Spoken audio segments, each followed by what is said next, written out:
Running? Yep. Okay, we will call a meeting to order. It is April 8th, 2020. Please stand for the Pledge of Allegiance.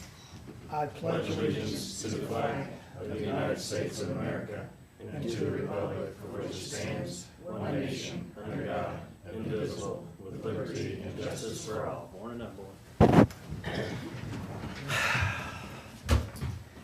Okay. We are still kind of hopefully nearing the peak of the coronavirus, but we have a order that is scheduled to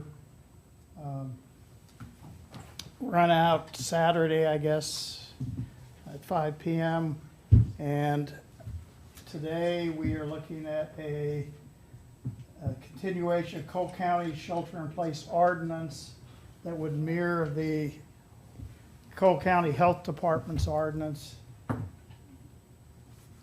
you want to go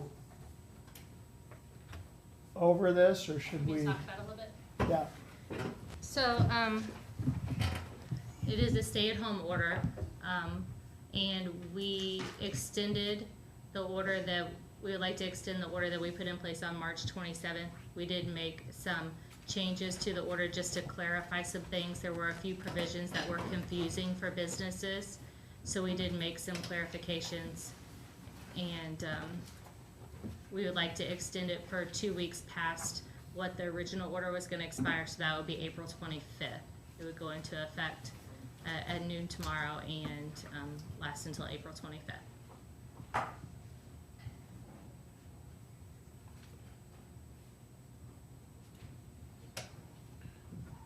Would you like me to talk about the big changes that we made? Yes, please. Okay, so one of the changes, the provisions that were very confusing, I think it was on page 7, number 27, talked about businesses that could deliver or ship food, groceries, or goods to residences or other essential businesses, and that was very confusing to some businesses that could deliver to homes that technically they were, perhaps the goods they were delivering were non-essential goods, but in the order it allowed for them to deliver. We found it very confusing, so we put some new language in this order that would allow them to deliver to residences or other businesses with some provisions for non-human contact, because the whole point of this order is to stop or slow the spread of COVID-19.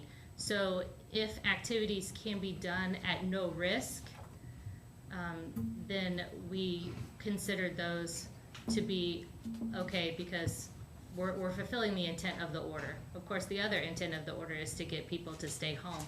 So if those businesses could deliver to their home, it prevents people from going out and about and spreading the virus, because that's our goal. The other provision that we did add was to adopt the governor's provision on the essential retail establishments that he enacted last Friday. I think that there was some confusion with those businesses as to whether the Cole County ordinance was in place, the governor's order, and the governor's order, of course, is in place for the whole state. He did say that local governments could be more restrictive. So our provisions, will be in place, but for those essential retail establishments, we just adopted his standards.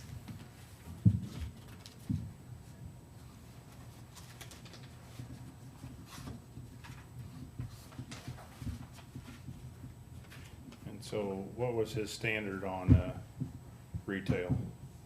I believe it had to do with the square footage and the fire occupancy code. So it's a- what does that mean, and is there a basic formula for that, or? There is, and I think I'll defer to Matt Schofield, the fire chief, because he is much more familiar with that calculation than I am, because his agency has been assisting businesses since the governor's order went into place with calculating that. You have to come up. It doesn't project, it just records.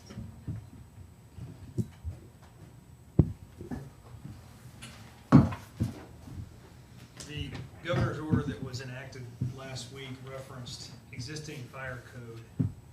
And in the frequently asked questions, it was further explained to be a calculation that if you were not covered under fire code, that you would have some statewide recommendation as far as how that is calculated for those not covered under fire code. And that provision essentially stated that you'd use the square footage of a facility, mercantile facility, to, if it was over 10,000 square feet, it would be used as a factor of 30 feet per person, 30 square feet per person, and then that would be taken in a 10% of that overall calculation would be the number that would be allowable in that facility. For under 10,000 square feet, it would be 25%. So that was what was recommended in the frequently asked questions for those outstate areas that were not covered under existing fire code. The discrepancy for us was that our numbers are based on our current fire code, which is the IFC and IBC, both 2015 edition for the city. And for us, that number was not based on 30 square feet per person, but was based on 60 square feet per person. So we did the calculations, and since last Saturday when we started receiving calls, we have tried to help educate local businesses where they fall in relation to that calculation method. So that's what we've been doing up until this point, in good faith that is what the intent of the governor's order was to reference the existing fire code, which again, ours is the IFC IBC 2015 edition currently. Happy to answer any questions. The math is total square feet divided by 60 or 30, and then also then reduced by a percentage, 25 or 10%, based on the number of square feet total, if that makes any sense. So that's what we have been doing up until this point, but as I believe Director Campbell mentioned, that is the real question of everybody in Missouri is, do we use the numbers that were promulgated in the frequently asked questions by the governor, or do we use the existing fire code calculation? So it's gonna be different inside of city limits if they have a different fire code. Unless there's an order that, because really what we're talking about is a process to determine a number. Really it has nothing to do with fire code, and is what I've told folks. It's just a way to arrive at a value, a number. And that number is not based on fire. That number really should be based on the spread of this virus and the recommendation of health professionals. So, as I do the calculations, so if you're under 10,000 square feet, you get to have 15% more people in your business than if you're over 10,000 square feet. That is correct. That seems pretty stupid to me. I mean, so I got a small business and on this size, I can have more people in here per square foot than I am if I got a great big building and I'm a grocery store and I need to feed people, and yet I'm restricted because I'm over 10,000 square feet. Again, those were the numbers that were calculated and promulgated by the state. Right. And actually, it was through the DHS order, then endorsed by the governor. And I think if I could just speak to the intent, I don't know what their intent was in that. We were not part of that process to determine that formula, but I would say that at a certain point it becomes lower, a smaller number of people, so they're probably looking at, for a very small occupancy, less than 10,000 square feet, they wanted to maintain a certain number to be able to conduct their business operation. But the justification you probably have to ask.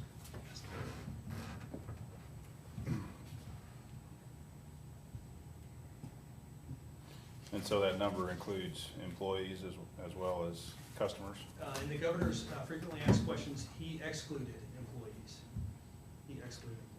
And that is inconsistent with the way we have always calculated occupancy for fire code. We've always included occupants of all varieties, whether they are employees or customers. And the intent there, from a fire code perspective, is that the fire doesn't know the difference.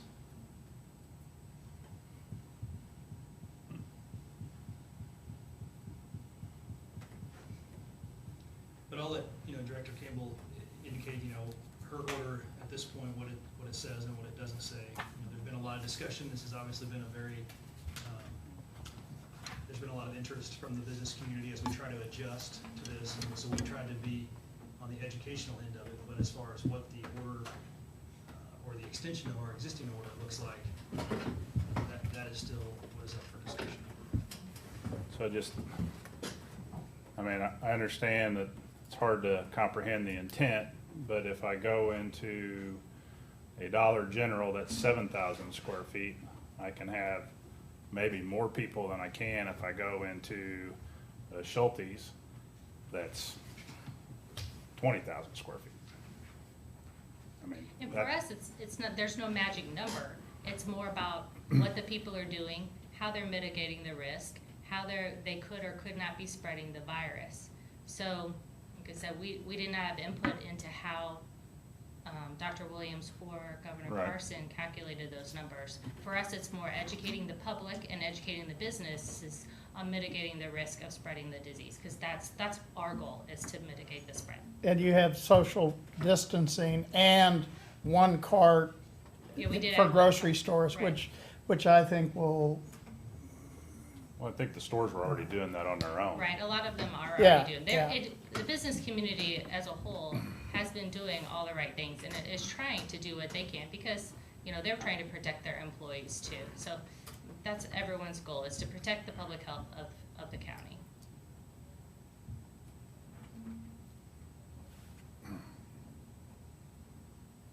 So is it different inside the city versus outside the city? I guess I missed. was that- If we did you apply get the that? if we apply the governors, it's the same for Same, everyone. If yeah. you apply 30. the 30, 31st. now if the city applies the 60, that would be different. But we don't really have any big box stores Okay. outside Is of it different Jefferson outside City. the city versus the county, yes or no? according to our City's order, gonna follow No. our order at 30. No, Normally, your fire code is 60 though, or your capacity will be Our fire at code was 60. referenced in the governor's order, but we would be following what is proposed Okay. in this document, because that is Gotcha. the way that it's, No, that's fine, I'm just trying to figure out, so when we get that question, so what, we're Our- inside the ours- normally normally it's 60, Ours- but, Yeah. Well, so ours this will outside. supersede it, Yep. inside and outside of incorporated areas. that's my Right. understanding. Okay, I was making sure I understood your understanding. Well, there's been a lot of discussion back and Right. forth, and as you can imagine, but I think the consensus that we, in this proposal is that it would be the same, and it would be the governor's the recommendation. governor's recommendation. And we would revise ours to match that.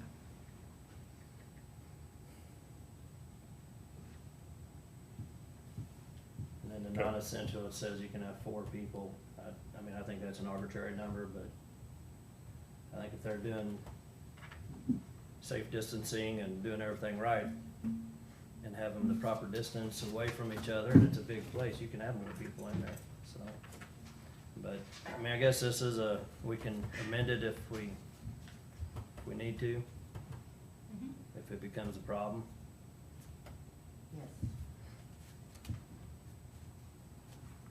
And where did it outline the governor's order on the 30 per square feet or? Here. here's, this is city. But where's We the did, reference all we at in did, here? all we did was reference the order. We did Yeah, we not did list the not. specifications. That way, if the governor changes his order, we don't have to Here's the change governor's. ours. I got it. Okay. But it doesn't say anything in here about it, that's what I But think you're Jill, asking about, may I right? see your paper copy? Since my computer- That's what you're asking about, Chris, was where it's at in Right. this, Mhm. It is C1 on page 7.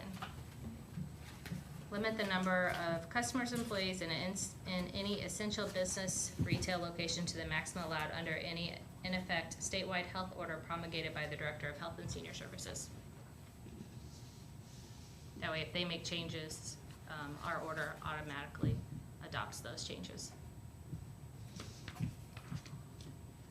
So when it says limit the number of customers and employees, so, but that health order doesn't limit the number of employees. Is that correct? Not in their calculation currently, it does right. not. In According the- to the frequently asked questions. Right, in the order, it says individuals in a business. In the frequently asked questions, it says customers only.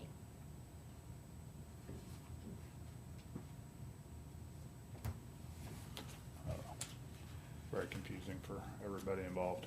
Yes, yes, sir, it is. Whether you have 50 employees in a business or 200, I mean, Well, and this is retail locations, so. right. We're basically saying that we're adopting what the governor's order says.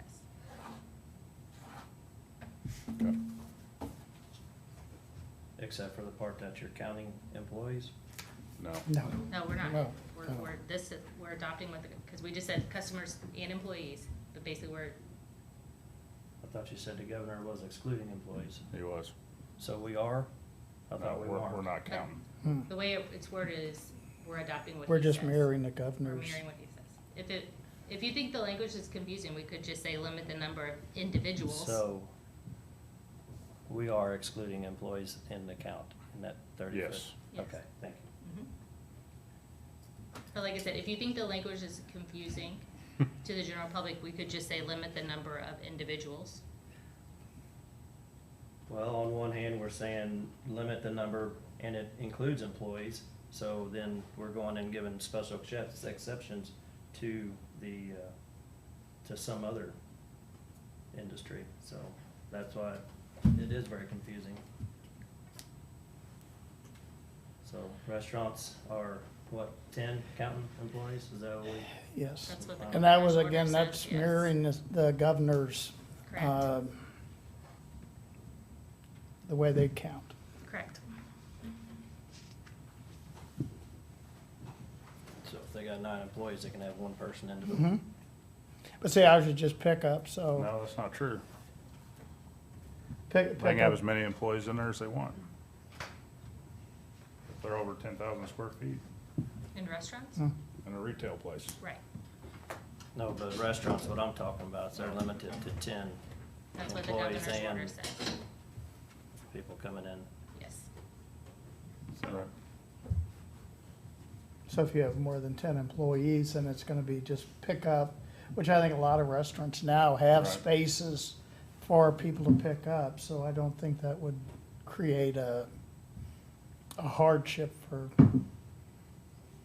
any of But I them. think that's part of the confusion, you got different rules in different places, so.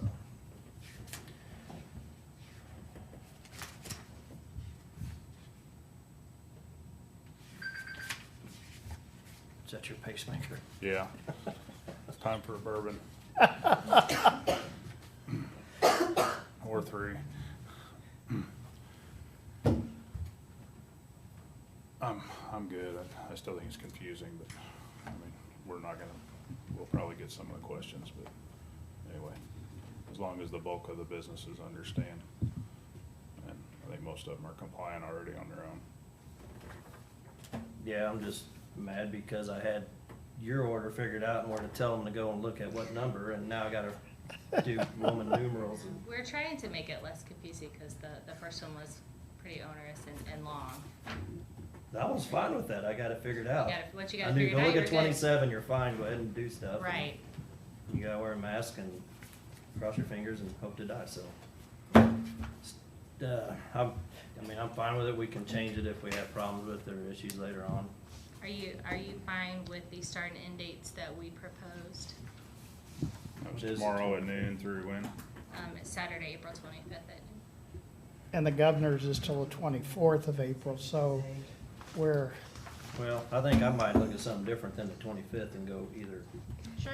like through the end of the 27th. So that way, I mean, if he doesn't announce on the 24th that he's extending it or not extending it, then we're gonna have to come in, correct? Yeah. I think he'll be ahead of schedule just for informational purposes, and so will we, though, so. Kinda like his Just was like gonna, we are right now. his was gonna expire on Monday, they did I got a something dollar on on Friday. Yeah, that one.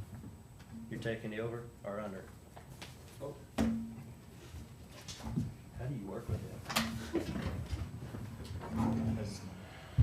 I'm okay with the end date, I mean.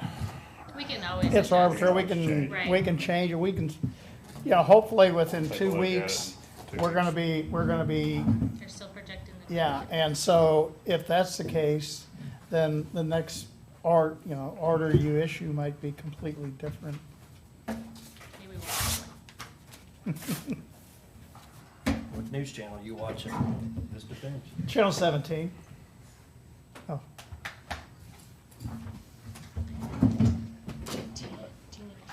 Look at all the models. Good then? So do we need to call vote? no, I think we need to, I move that we enact the Cole County stay-at-home ordinance. Second. all in favor? Aye. Okay, Thank you. Jeff, you need a copy? Yes, I do. Jill is making a clean. yeah, we, Are you following them, or how? Yes. Okay, so the city. It'll be, just it'll like- mirror the same thing. Yeah. So now that that's done, I'll probably go sign ours. Steve, you wanna? Perfect. yeah, 4:30, we can retire for, Get you a copy, and Yes, please. you might need a copy back there too, so Jill getting a couple. She's making a clean signature page so we can sign it Okay. and then we'll make copies.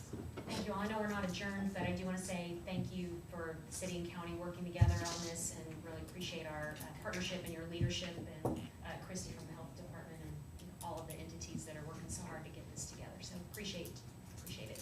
Yep. Thank you. thanks, Gary. Thank you. We get some copies for Jeff and KMIZ too. Do I need to sign two or is that?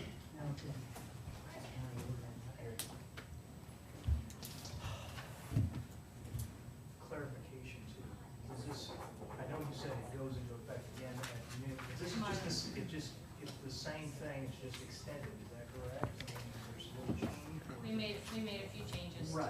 Yeah. But overall, this is what you signed, this is what went into effect on March 28th, right? Okay, so it's just basically extending it. With a few changes, with clarification. People still need to stay home. Understand, I just wanna make sure I say that. And they shouldn't travel out of state for Easter. That's the big question. I move that we stand in recess till 4:30. Second. All in favor? Aye. Hey, Christie. Oh, no, Jeff, if you need What was this? SSN? No, he said take that. So, Christie, We're I gonna call the wondered- meeting I to wondered order who made again. that It is anal retentive change Wednesday, to the April title of 8th, my 2020. We will forego all of our other, I figured.